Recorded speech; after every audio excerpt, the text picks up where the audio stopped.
into bed and assuming a fetal position, which is the normal reaction of any sane person when facing a world that is crumbling around him. I no longer know which universe I'm in. Because I have never experienced this thing being done to a judge before.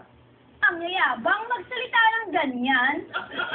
God, naman, you, why are you covering your ears? Why are you covering your mouth? Why are you covering your eyes?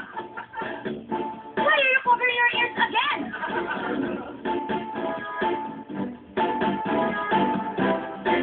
Madam, kaya po ako nagtatakip po ng tenga nasasaktan po talaga yung tenga ko Nasasaktan?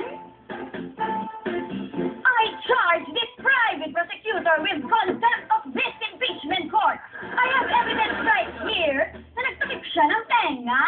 And to say na nasasaktan ang tenga ko is enough for you to walk out of this impeachment court. Madam, kung nasaktan po kayo sa accusation ko po, I really did it purposely. Because talaga pong nasasaktan po ang aking tenga. If you demand for respect, sana naman po, madam, respetuhin niyo rin po ang mga abogado sa harap niyo. Sapagkat ang human dignity po ay walang kapalit. I was not born yesterday. We will be studied generations from now. This is a travesty. Wah! I request the Secretariat to record in the journal that I said, wah! Ano ho bang spelling ng wa?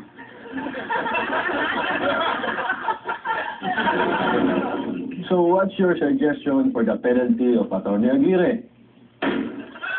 Dahil naakusahan ka ng contempt of court, ito ang penalty mo.